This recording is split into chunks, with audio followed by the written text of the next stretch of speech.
What's up, my friends? Time for another short video from the tallest trooper in the Empire, and welcome back to another news feature.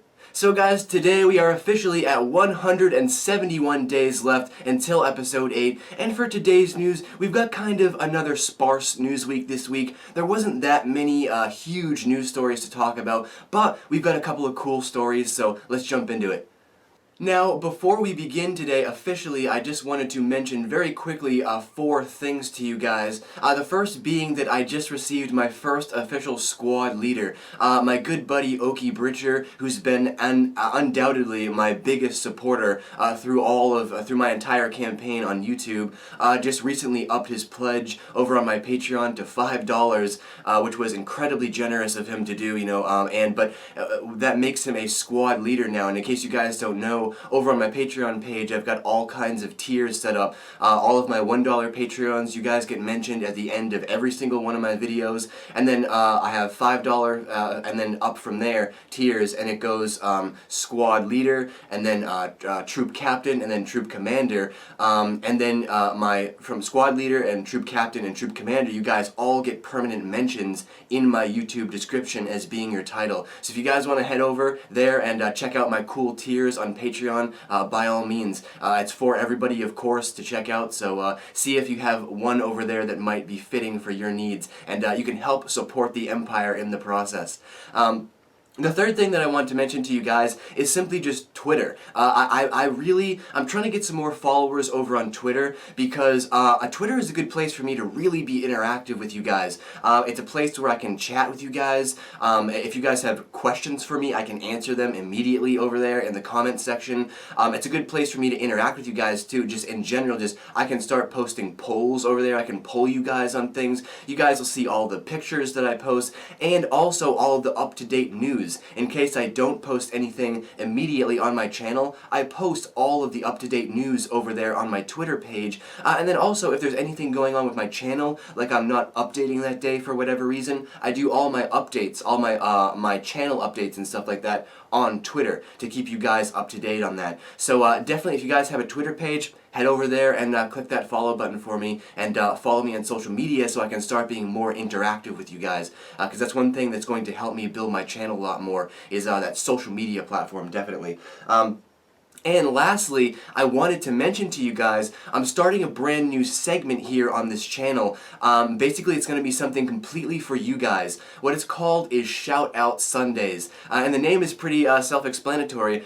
Basically, what I'm going to be doing is every Sunday, what I'm going to do is, on Saturdays, when I do my my update schedule, updating you guys on my schedule, what's coming up the next week for videos, what you guys can do is underneath that video, leave a comment just saying, I want a shout out, and then I'm going to shout you guys out every single Sunday. You guys can come to this channel, and I'll shout you guys out every single Sunday. So look forward to that brand new segment starting on my channel. And now that I've blathered on long enough about that stuff, let's get on to the news.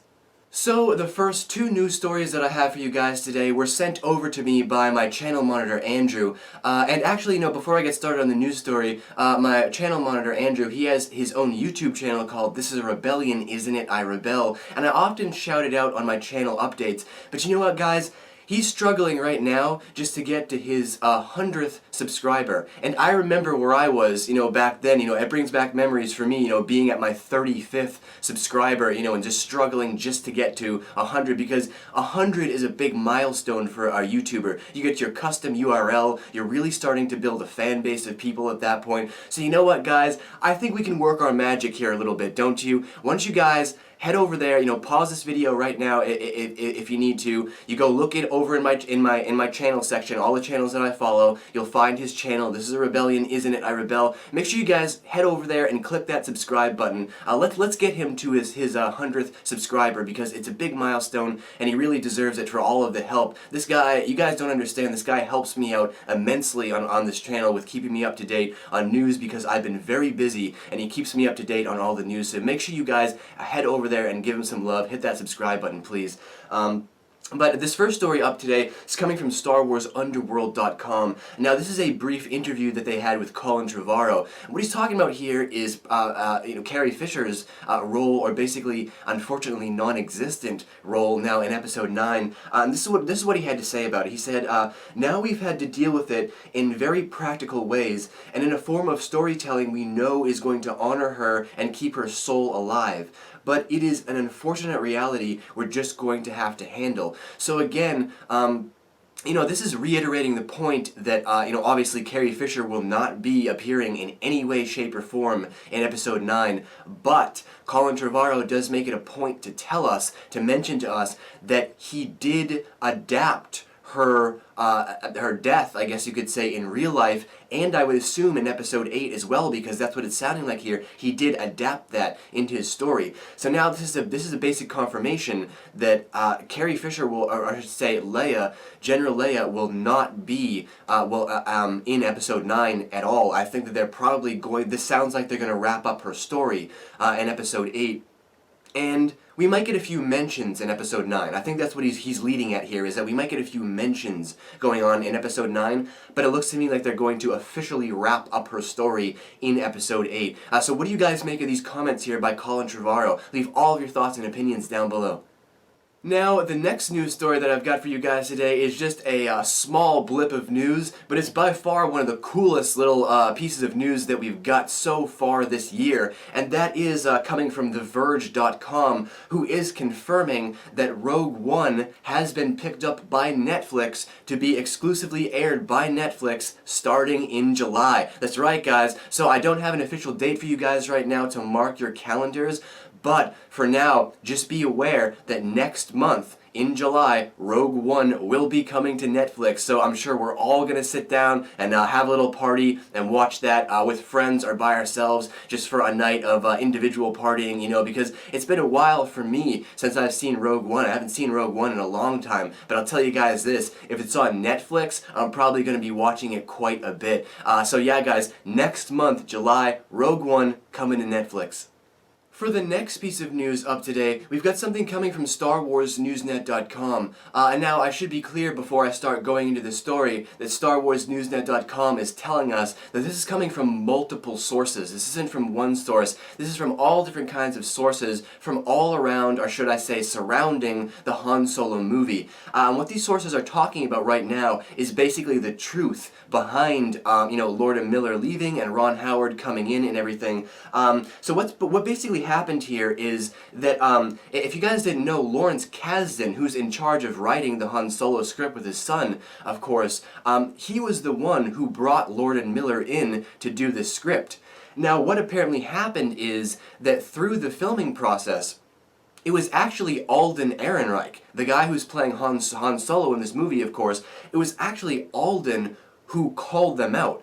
He approached Kathleen Kennedy and Lucasfilm and, the higher-ups, and he said, I don't think that Lord and Miller really have a good idea on this Han Solo character, because there was a report in here that was like, that Han Solo was coming off almost like Ace Ventura and the Pet Detective, and that tells me that Lord and Miller obviously they didn't have a grasp on his character, because once again, like I stated in the last news video, Han Solo is not a comedian. You don't write Han Solo as a comedian. Han Solo gives you a hard time. He's wry, but he's not a comedian, and I don't think that they understood that. And what it's saying here is that's basically what it's saying. Lord and Miller weren't being faithful to Kasdan's script. Kasdan brought them on, but then they started to deviate from the path. They started to go away from Kasdan's vision. So what ended up happening is all the higher-ups at Disney and everything, they told Lord and Miller that they need to do reshoots. And Lord and Miller said, well, if you're not going to let us handle the reshoots, then no. They were just like straight up, no, we're not going to do it. And that is what caused the dissent here, is that it wasn't necessarily just Kathleen Kennedy and all the higher-ups at Lucasfilm and everything kicking them out.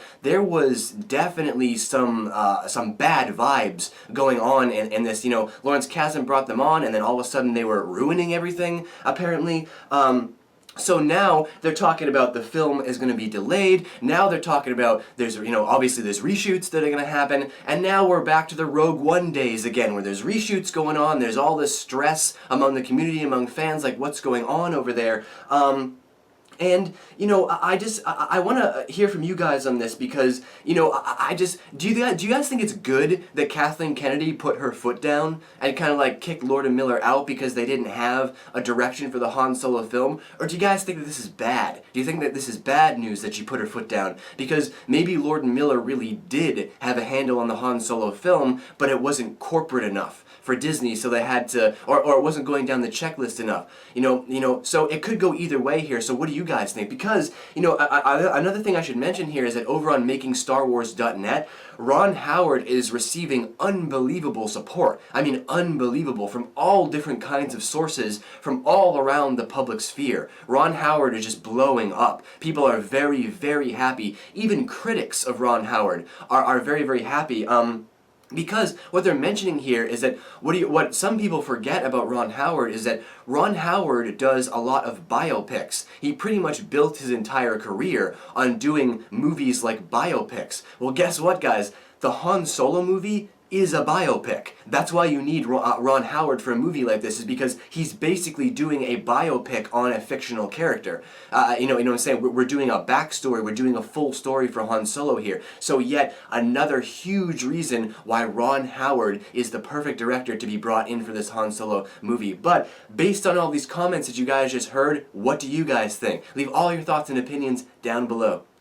Now, speaking of all of the Han Solo reshoots and all the drama that's going over there on set right now, TMZ did get a chance to very, very quickly catch up with Bob Iger himself. I believe he was just walking out of a studio really quickly, so TMZ ran up just to get some a brief quote about the Han Solo movie, and this is what Bob Iger says here. He says, "We have a great script, great cast, and a great director. It's going to be fine. I'm very excited." So, not much here coming from Bob Iger, but again, this is a basic confirmation that Bob Iger thinks that everything is going to be fine. He says that it's going to be fine. Look, Lord Miller leaving, yes, it could be considered a big deal, but what's even a bigger deal than that is Ron Howard coming in to basically fix the entire movie. And this is not something that's meant to scare us. Bob Iger's telling us this is going to be fine. Like, I'm very excited for this movie. It's going to be fine. Ron Howard obviously knows exactly what he's doing.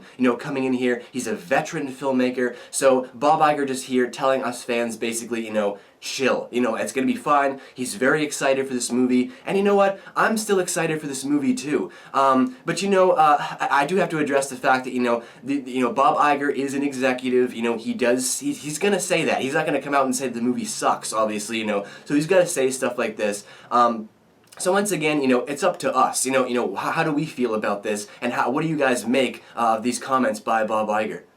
So for the very last story that I wanted to share with you guys today, it's quite a miraculous story, and it has to do with a very small YouTuber. And the reason that I wanted to cover this today is because this story is just amazing to me. If you guys don't know, there's an article that came out recently on StarWarsNewsNet.com about them picking up a new member of their team to work for StarWarsNewsNet.com, and it was this guy named Wayward Jedi. So I went to go check out his channel, and I found out that he's only created his channel a month ago. He only has a couple hundred subscribers and 3 videos. So I was like, wow, this is really miraculous. I mean, that's crazy. So I immediately went over to Twitter and I started tweeting at this guy, just to figure out what's going on. How did you get picked up by StarWarsNewsNet.com after only being on YouTube for a month? The rest of us have been, here, not me in particular. I've been here for a year and a half, right? But the rest of us have been here for years, making YouTube videos and stuff like that.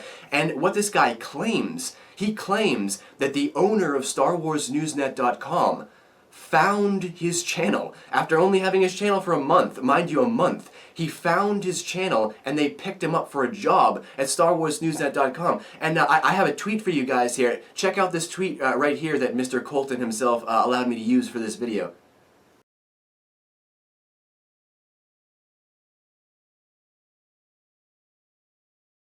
So as you guys can see there, as evidence there, I wanted to use the tweet, this is legit. He actually, this guy, the owner of StarWarsNewsNet.com, actually found his channel. this doesn't happen. Nobody gets discovered on YouTube after a month. The odds of that are astronomical. I mean, nobody gets discovered after that long. 3 videos, and after being on YouTube for a month, I mean, that's a miracle. That is an absolute miracle, and I basically just wanted to give him a shout out because, you know, at first I was a little sour about it, but now I'm kind of like warming up to it because I'm starting to kind of put myself in that position. You know, I'm like, that could have been me, you know, like just creating my YouTube channel like a month ago, all the talent in the world, you know, and you know, don't get me wrong, you know, this guy is very, very talented. If you guys haven't checked out his videos already, they're very good. He's a very talented guy. Like you know, you can see why he was selected for the job. You know, does it make me want to kill myself? Yeah, a little bit. But like I said, you know, I've kind of like unsoured myself and wound because, you know, like I said, you know, I'm putting myself in that position, and I'm just like, I'm so like happy for him. You know what I'm saying? I mean, that's just awesome, man. You know what I'm saying? Just to have that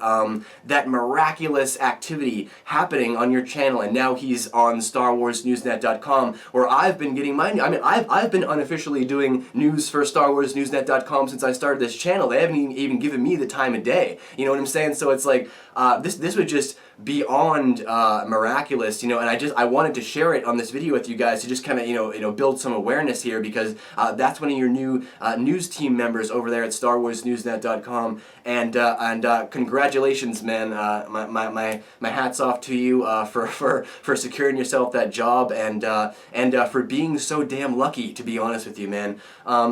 But if you guys want to go check him out, check out The Wayward Jedi. I'll probably link it down below in the description. And that's going to do it for today's news, guys. I know it's kind of a sparse news day again. Not too many juicy stories to cover. But I hope you guys enjoy this slightly new format that I've got going for my news. I'm changing just some things around slightly, so make sure you guys, of course, leave all your input down below.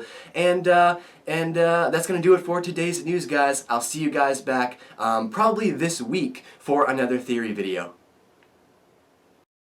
As for channel updates, if you guys want to check out a great discussion on whether or not we should have a Han Solo movie, head over to This Is a Rebellion, Isn't It? I Rebel. Generation Tech has got a great video comparing warp drive and hyperdrive. Sith Rain is featuring his review of the new Thrawn book. Thor Skywalker is discussing bringing the Old Republic back into canon, and also, don't forget to check out Star Raptor's recent canon update. What's up, my friends? It is Stormy again, with a few more words of wisdom before you go. Now remember, guys, in the Senate, democracy once died with thunderous applause. But you know what? You guys can make sure that this channel doesn't die with thunderous applause simply by clicking that like button and making sure you guys share this video with your friends. And as always, until next we meet, stay in a galaxy far, far away.